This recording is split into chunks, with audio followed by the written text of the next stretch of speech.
warahmatullahi wabarakatuh. Alhamdulillahirabbil alamin wassalatu wassalamu ala asrofil anbiya'i wal mursalin wa ala alihi wa ashabihi ajmain, amma ba'du. Sahabat inspiratif dimanapun Anda berada, kesempatan kali ini perdana kita ketemu dalam program Ruang Konsultasi Ustadz. Dan kesempatan kali ini seperti yang kita sampaikan di beberapa waktu yang lalu, kita akan bahas selama setiap pekan insyaallah. Jadi akan ada tema-tema terkait dengan ibadah. Dan tentu saja nanti kita akan menghadirkan narasumber yang kompeten di bidangnya untuk membahas berkaitan dengan hal ini.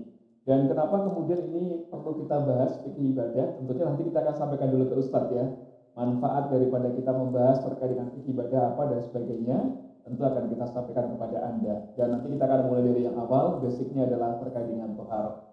Baik, bersama dengan saya Salman sudah hadir di studio. Ada beliau Ustadz Wes Abdullah, dan kita akan sapa dulu beliau. Assalamualaikum Ustadz. Waalaikumsalam. Kabar baik Ustadz ya? Alhamdulillah baik. Baik, ini edisi yang perdana Ustadz ya, dan kita akan bicara terkait dengan fikih ibadah. Tentunya juga kita ingin tahu kenapa fikih ibadah kok perlu kita bahas, itu pasti ada sesuatunya Ustadz ya di belakang ini ya. Apa ini Ustadz? Baik, alhamdulillah, salatu wassalamu ala rasulillah. Saudara sekalian, bahwa untuk mewujudkan iman kepada Allah dalam bentuk ibadah itu harus dibimbing dengan ilmu fikih agar ibadah kita sebagai wujud iman itu menjadi ibadah yang sahihah, ibadah yang benar. Jadi dari situ kita mengerti bahwa belajar fikih itu sangat mendasar. Tentunya kita awali dengan mengkaji, mempelajari fikih dari yang sangat-sangat mendasar. Di antaranya adalah fikih thaharah itu sendiri. Karena belajar fikih itu tidak bisa dilakukan dengan serta-merta terburu-buru. Sebab fikih itu luas dan kita pilih mana dari sekian luas fikih itu yang lebih urgen untuk kita dahulukan, untuk kita pelajari. Jadi dan itu ada kaitannya dengan ibadah-ibadah yang betul-betul mendasar Ustaz ya. Betul. Yang dilakukan oleh sesama saudara kita muslim ya. Betul. Dan itulah salah satu hal yang mendasari kenapa kemudian kita perlu membahas fikih ibadah, karena dengan fikih ibadah kita akan tahu bagaimana tata cara, bagaimana cara melakukan ibadah itu dengan baik dan benar, sesuai dengan apa yang Allah perintahkan kepada kita dan dicontohkan oleh Rasulullah Muhammad SAW, sehingga insya Allah akan diterima Ustaz ya. Kalau sudah benar dan ittiba pada Rasul, insya Allah diterima ya. Betul ya. Betul. Ya, harus ada roja ya, harapan kita semacam itu. Baik Ustaz, kita akan membahas berkaitan dengan satu tema kita yang paling dasar adalah berkaitan dengan fikih thaharah. Fikih thaharah ini yang paling asasi, yang paling dasar tentunya sebelum ke hal yang lainnya, ini penting. Mungkin bisa antum kasih pengantar dulu Ustaz. Baik. Untuk kajian fikih thaharah itu para ulama mendahului dengan membahas berkaitan dengan air itu sendiri. Karena air itu adalah media untuk thaharah, untuk bersuci. Secara global, air yang bisa digunakan untuk bersuci itu ada 7 jenis air. Pertama disebut dengan ma'us sama. Ma'us sama itu air langit, maksudnya adalah air hujan. Bagaimana Allah berfirman, wa yunazzilu alaikum minas sama'i ma'an, dan dia Allah menurunkan kepada kalian dari langit itu air liyutahhirakum bih, untuk mensucikan kalian dengannya. Yang kedua, selain ma'us sama, itu ma'ul bahri, air laut, itu juga sah, bisa digunakan untuk bersuci meskipun rasanya asin, tapi itu sah. Sebab para sahabat pernah bertanya kepada Rasulullah tentang air laut, beliau menjawab wat tahur, air laut itu suci, wal hillu maitatuhu, dan bangkai laut, hewan laut itu halal. Yang ketiga, adalah ma'un nahri, air sungai. Yang keempat ma'ul bi'ri, air sumur. Wa ma'ul aini, berikutnya adalah air dari sumber mata air. Air sungai, air sumur, air dari mata air ini dikategorikan jadi satu, ya. Esensinya satu. Ini didasarkan kepada hadis bahwa pada masa Rasulullah dahulu ada sumur, ya, namanya sumur Budo'ah. Yang di sumur itu para sahabat melakukan berwudu melalui sumur tersebut. Dan sumur, kemudian sungai, mata air itu dianggap sama gitu. Kemudian air berikutnya yaitu air ma'us-salji wal barad, air salji, air salju, dan barad, air embun. Itu juga bisa digunakan untuk bersuci. Ini didasarkan kepada hadis dan sering kita baca di dalam doa iftitah. Di akhir doa iftitah ini, Allahumma gsilni min khotoyaya bil ma'i wassalji. Ya Allah, basuhlah aku dari dosa-dosaku dengan bil ma'i wassalji, dengan air, wassalji dan salju, wal barad dan embun. Jadi secara global air yang bisa digunakan untuk bersuci itu ada 7 jenis itu sendiri. Jadi begitu sebagai pembuka. Baik ya, berkaitan dengan bersuci atau 3 toharoh sudah disampaikan beliau, ada 7 air yang digunakan untuk bersuci. Tadi ada air langit, kemudian air laut, air sungai, sumur, sumber mata air, salju dan juga embun ya. Itu yang bisa digunakan untuk bersuci. Bersuci artinya menghilangkan hadas kecil dan hadas besar, Ustaz. Betul. Ya. Baik, dan kesempatan kali tentunya juga kita ingin bertanya kepada Ustadz ya berkaitan dengan macam-macam air tadi, karena saat ini kan memang air banyak sekali Ustadz ya, apalagi ketika kita melihat kondisi yang ada saat ini di masyarakat kita kan berbagai macam fenomena yang ada, termasuk air tandon mungkin ya, yang juga sering ditanyakan ya. Ini kan terkena sinar matahari dan cukup panas begitu ya, dalam jangka waktu yang mungkin juga lumayan lama di dalam tandon itu sendiri. Nah ini kira-kira gimana Ustadz, bisakah digunakan padahal airnya kan panas atau hangat ya, kadang-kadang kalau kita wudhu itu wah airnya hangat atau panas gitu di siang hari itu, gimana Ustaz? Betul. Jadi para ulama membahas terkait dengan air itu diklasifikasikan menjadi 4 jenis air. Pertama adalah air yang tohir, suci, mutahhir, bisa untuk bersuci. Itu air mutlak. Air suci dan mensucikan. Itu air mutlak. Umum air dari 7 jenis air yang kita sebutkan, jika mutlak itu hukumnya suci dan mensucikan. Kemudian yang kedua, suci mensucikan makruh. Suci mensucikan tapi hukumnya makruh. Di antaranya adalah ma'ul musyammas, air yang musyammas. Air musyammas itu air yang panas karena terkena terik matahari. Jadi dari situ kita mengerti bahwa air yang panas karena terik matahari itu termasuk air yang suci, mensucikan tapi makruh digunakan. Meskipun kemudian para ulama memberikan kriteria kapan air terkena sinar matahari itu menjadi makruh. Pertama, ketika wadah yang digunakan itu adalah wadah yang terbuat dari semisal besi, tembaga yang bisa menyerap panas. Yang kedua, air musyammas itu terjadi di tempat-tempat dengan suhu panas yang sangat tinggi. Ekstrim lah ya. Ekstrim.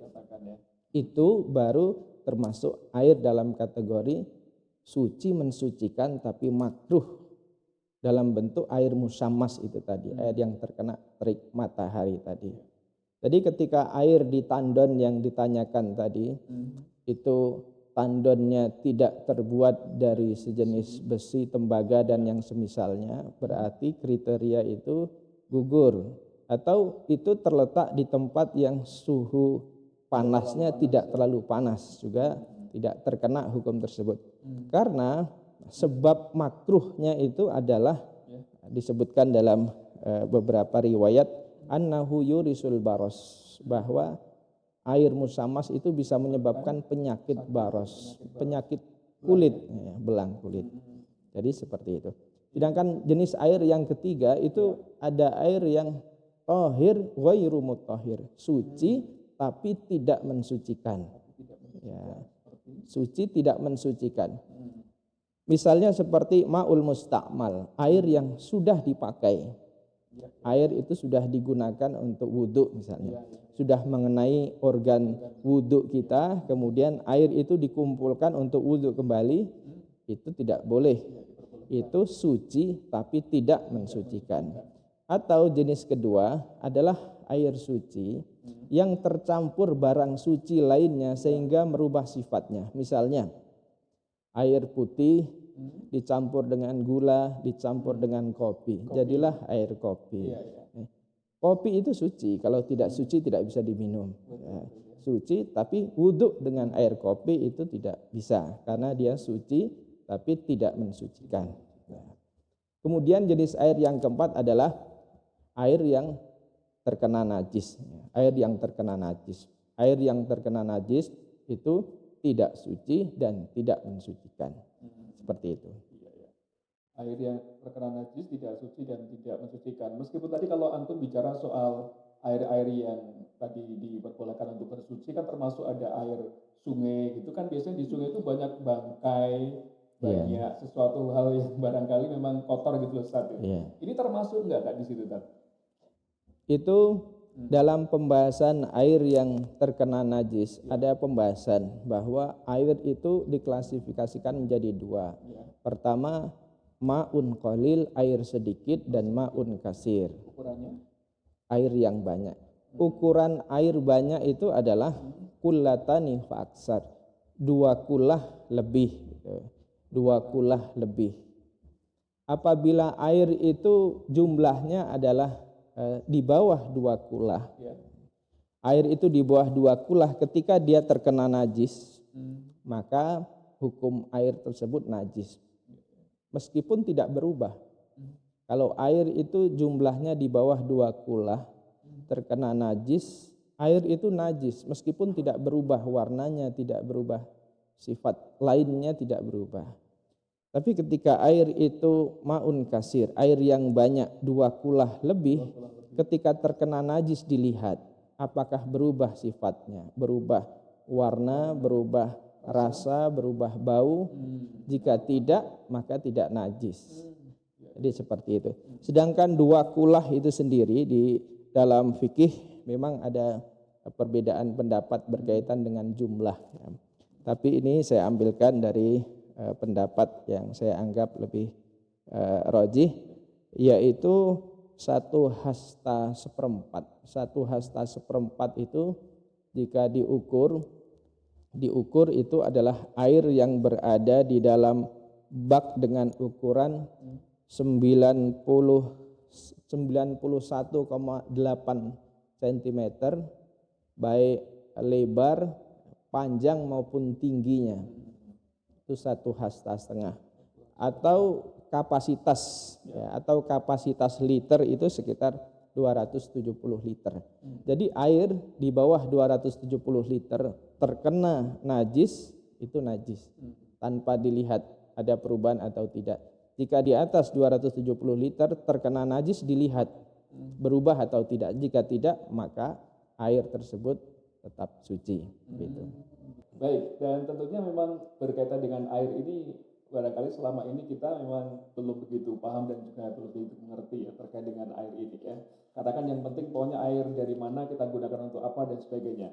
Kalau misalkan dalam wadah ember Ustaz, ini biasanya di masyarakat kita ada yang lebih praktis, mereka menggunakan yang namanya gayung ya dalam ember untuk berwudu. Ini di kalangan wanita juga biasanya seperti Ustaz ya, di kamar mandi kemudian mereka berwudu dengan pakai apa namanya gayung, digunakan untuk berwudu. Itu gimana Ustaz? Kan ukurannya tidak sampai 2 kullah, itu hanya 1 ember ya, bahkan itu mungkin cuma 1 gayung saja yang digunakan atau 2 gayung. Gimana Ustaz ini? Pertama, kita pahami bahwa ketika membahas dua kulah tadi kita sedang membahas tentang najis. Oh, gitu. Kita sedang membahas tentang najis. Kemudian berkaitan dengan wudu, dengan mencelupkan air ke dalam gayung itu, bisa saja air tersebut berubah statusnya menjadi mustakmal karena sudah kemasukan tangan kita. Bisa saja tidak, tergantung niat seorang ketika mencelupkan tangannya ke dalam gayung tersebut. Kalau niat mencelupkan tangan ke dalam gayung itu adalah niatnya membasuh tangan, maka air satu gayung itu menjadi mustakmal. Tapi jika memasukkan air ke dalam gayung tujuannya adalah ightiraf. Ightiraf, istilah yang disebutkan oleh Al-Imam An-Nawawi, ightiraf itu adalah menciduk, mengambil, bukan tujuan mencuci tangan di situ, tapi mengambil. Maka air tersebut meskipun terkena tangan kita tidak mustakmal. Karena tujuannya bukan mencuci, tapi mengambil, ightiraf, mengambil air.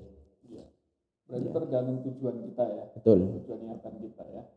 Ya ini karena memang biasanya kita yang penting banyak berwudu lah Ustaz ya, mengambil air dari air keran dan itu sudah di di tempat ember dan kemudian kita gunakan untuk berwudu ya. Ya Ustaz, ini barangkali kita menuju ke beberapa hal berkaitan dengan najis ini kan banyak macamnya Ustaz ya. Ada najis yang memang ringan, ada najis yang sedang, ada najis yang berat begitu ya. Ini kalau berbicara soal najis dan juga air ini Ustaz ya, biar air itu tetap bisa digunakan meskipun barangkali terkena mungkin najis yang paling ringan, itu gimana Ustaz hukumnya? Kembali ke kaidah tadi bahwa air yang tercampur dengan barang najis itu dilihat. Apabila jumlah air itu di bawah 2 kula terkena najis, baik itu najis yang sifatnya mutawasitoh seperti air kotoran manusia ya, maka di bawah 2 kulah air tersebut berubah menjadi najis meskipun tidak berubah sifatnya. Ya. Di atas 2 kulah hukumnya dilihat, jika berubah maka menjadi najis, jika tidak berubah maka tidak dihukumi najis. Seperti itu. Ya Ustaz, ini kita menuju ke ini masih katanya dengan air, cuma memang untuk bersuci ya. Jadi menghilangkan hadas kecil atau ya hadas ya, kita berwudu saja sudah cukup lah gampangannya gitu ya. Tidak perlu mandi junub ya atau mandi besar. Ini berkaitan dengan orang ketika dia mengalami sakit Ustaz ya. Jadi misalkan dia sakit terkena misalkan mungkin paku atau mungkin duri dan kemudian mengakibatkan bagian dari tubuh yang luka tadi Ustaz itu balut gitu ya, entah itu pakai pakai tensoplas atau pakai yang lainnya begitu ya, pokoknya pakai alat-alat yang digunakan medis itu sendiri. Itu kira-kira apakah memang kita perlu tayamum lagi ketika sudah wudu tanpa membasahi itu atau gimana Ustaz ini? Iya. Berkaitan dengan bersuci semisal wudu ketika di anggota tubuh kita, yaitu di anggota tubuh wudu maksudnya, itu ada balutan, semisal perban. Maka tata cara wudu adalah pertama, anggota wudu yang bisa dibasuh terlebih dahulu. Misal perban itu ada di tangan kiri kita, maka kita wudu sebagaimana biasanya di wajah kita, kita sempurnakan. Kemudian di tangan sebelah kanan kita disempurnakan. Kemudian di tangan sebelah kiri kita basuh di tempat yang tidak diperban. Kita basuh. Kemudian untuk mensucikan apa yang ada di bawah perban ini, maka kita pindah ke tayamum sebelum rukun wudu berikutnya, karena wudu itu harus tertib urutannya. Setelah kita membasuh organ yang bisa untuk dibasuh, bagian yang bisa untuk dibasuh, maka pindah ke tayamum. Jadi kita pindah ke tayamum, tujuannya adalah untuk mensucikan yang di balik perban ini tadi. Setelah selesai, maka kita berlanjut ke organ wudu berikutnya, di kaki, mengusap sebagian kepala, kemudian membasuh kaki, kebetulan di kaki sebelah kiri ada lagi perban misalnya, maka di bagian yang bisa dibasuh itu dibasuh, kemudian untuk mensucikan yang di balik perban kembali pindah ke tayamum. Jadi demikian caranya di dalam mazhab Syafi'iyah seperti itu. Dalam mazhab Syafi'iyah seperti itu. Berarti memang wudu kemudian tayamum, atau ketika wudunya sudah selesai baru nanti tayamum tapi kemudian melakukan gerakan itu, atau gimana Ustaz? Bisa nggak seperti itu? Sebab wudu itu harus tertib. Harus tertib, berurutan. Kalau tayamum itu diakhirkan, nanti secara urutan tidak tertib. Kan tangan harus tadi kasusnya tangan di sebelah kiri. Jadi tangan kiri ini diselesaikan terlebih dahulu. Setelah selesai baru pindah ke organ wudhu berikutnya. Sebab jika tidak demikian, selesai dulu nanti kembali ke sini lagi. Kembali ke sini lagi. Jadi tidak tertib urutannya sebagaimana rukun wudhu itu. Gitu ya. Jadi begitu. Iya, itu dia. Itu barangkali sesuatu hal yang mungkin sederhana ya, sepele, tapi kadang-kala kita belum tahu kan kaitannya dengan hal semacam itu. Ini penting dan perlu sekali untuk kemudian kita pelajari.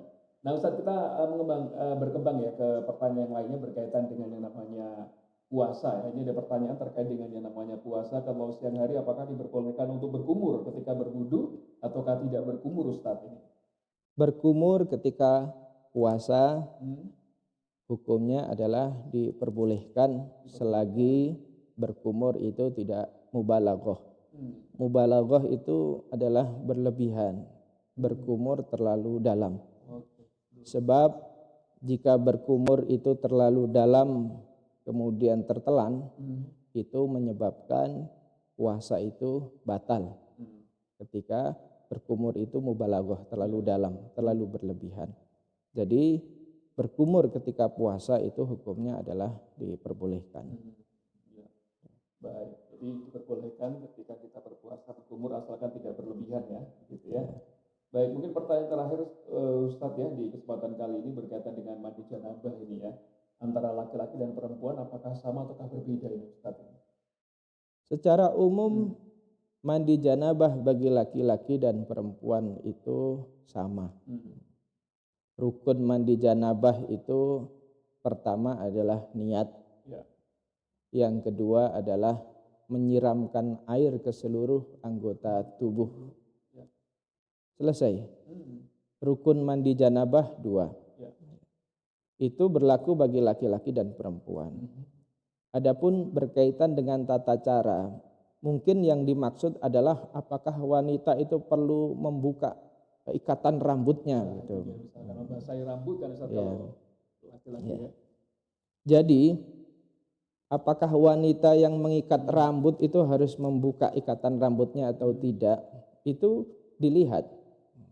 Apakah rambut wanita itu tipis sehingga cukup disiram 3 kali itu sudah cukup terkena sampai kulit kepalanya, atau tebal? Jika tipis cukup dengan disiramkan 3 kali siraman sampai ke kulit kepalanya, maka tidak perlu dibuka. Tapi jika tebal maka harus dibuka, karena rukun mandi besar itu adalah menyiramkan air ke seluruh anggota tubuh. Jadi demikian. Bedanya di situ aja Ustaz. Iya. Oke ya. Ini juga suatu hal yang mungkin perlu diketahui ya, apalagi ketika kita sudah berumah tangga sekian waktu belum tahu ya caranya mandi janabah yang benar kayak apa dan sebagainya. Wah, repot juga Ustaz ya. Ibadah kita nggak diterima juga Ustaz ya, karena kita belum suci ya. Belum suci dari hadas besar dan juga hadas kecil ya. Baik, menarik sekali tentunya penonton ya, sahabat inspiratif dimanapun Anda. Tapi karena juga waktu yang membatasi kita, insya Allah kita akan ketemu lagi di episode yang kedua dengan bahasan yang lainnya. Dan terima kasih banyak untuk Anda yang telah bergabung. Insya Allah kita juga masih menunggu pertanyaan-pertanyaan dari Anda untuk bisa kami sampaikan kepada Ustadz berkaitan dengan fikih ibadah. Dan sampai di sini kita ketemu lagi di episode yang kedua. Saya Salman, cukup sekian. Assalamualaikum warahmatullahi wabarakatuh. Waalaikumsalam. Jazakumullah khairan kasih Ustadz.